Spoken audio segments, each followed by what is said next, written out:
Hello and welcome to this edition of the Sparx Tribune Report. My name is Devin Jones. You can find me on the Sparx Tribune, that's Sparx, spelled with an X, tribune.org, and on Twitter. I will link my Twitter account and the subsequent website in the description box below.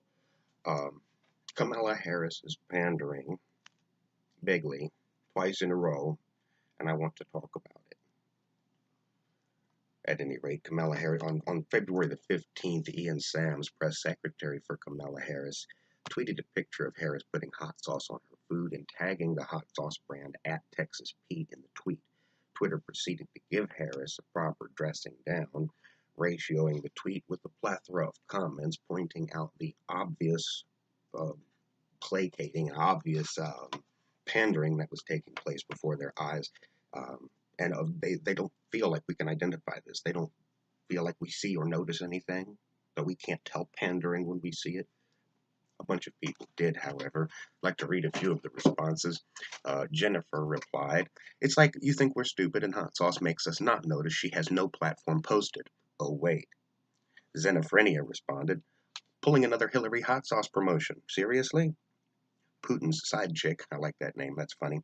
Putin's side chick, or Barbara Newsom, tweeted, "What idiot put the hot sauce in her purse and thought that this was a good idea? Why don't you post her platform unless hot sauce is her entire platform?" Using the hashtags Never Kamala Harris and Kamala Cop. A reference to her long history as a prosecutor and a questionable history at that. I posted an article on the website a couple of months ago by now, before she even announced her candidacy, predicting that she would, and I went over some of her past, her record. If you wanted to look at that, it's on the website.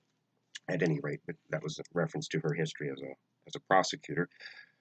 There was a bunch of comments, a bunch of good replies. People notice pandering when they see it, and this was obvious pandering.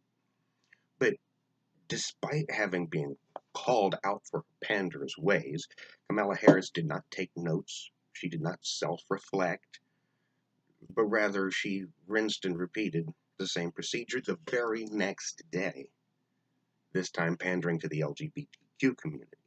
Ali Vitali, an NBC News reporter following the 2020 election, tweeted that Kamala Harris was purchasing an amazing rainbow coat with pictures of Harris in the store trying on the coat. She responded to her own tweet with a news update, reading, "Update, she bought the jacket." This is journalism, by the way. This was anyway. So both the initial tweet and subsequent news update were ratioed nicely by Twitter, who responded in the way that progressive Twitter happens to do. And a few of those responses were good as well. Politics Den responded to the Rainbow Coat news update by saying, "What's her policy positions?" in parentheses, in writing. Andy Anguileno wrote, "Just wondering if you would post Joe Biden shopping for clothes."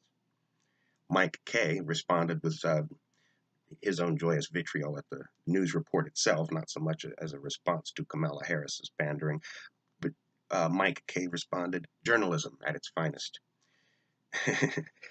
Nunya DB responded by saying, "Outstanding reporting. I am so going to vote for Kamala the Cop Harris now. Hashtag just shoot me 2020.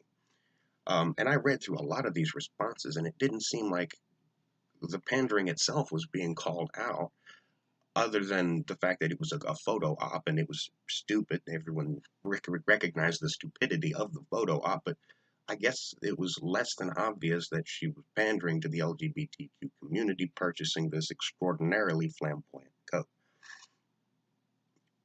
So that's part of the reason I wanted to do this, video, is because that's exactly what she was doing. It's pandering again.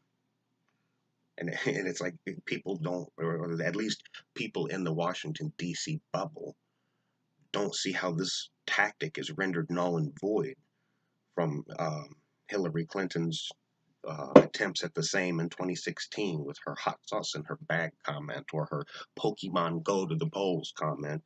The extraordinary level of stupidity to not see the trial and error and error and error of this ridiculous tactic is beyond me.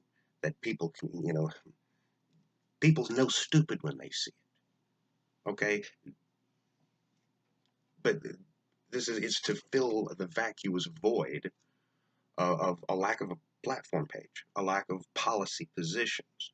And while we're talking about Kamala Harris, I wanted to pinpoint something eerie about Kamala Harris, and that's that she is claiming that she is taking zero corporate PAC money and zero donations from federal lobbyists. This is on her Twitter account. I don't believe I have her account pulled up. I do not.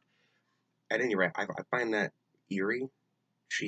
This would be a very big change for her, considering that she has a history of taking cash from corporate PAC money, corporate PACs and federal lobbyists. Now she's saying not a penny of corporate PAC money and federal lobbyist cash.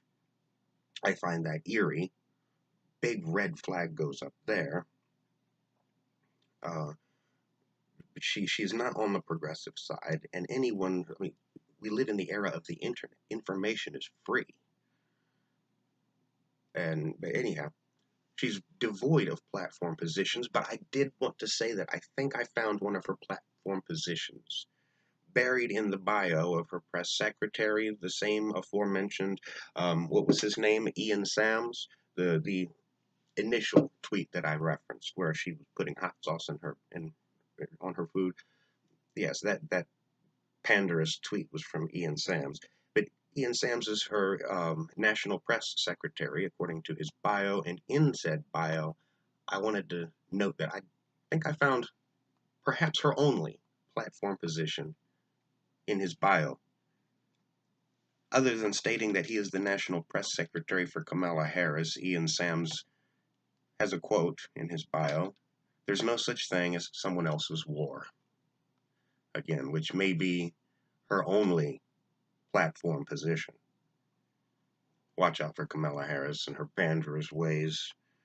And there's no doubt that she would completely agree that there's no such thing as someone else's war. And whether that quote was a reference to the military industrial complex and a full throated endorsement of interventionism, or whether it was a quote in referencing to solidarity, I'm not sure.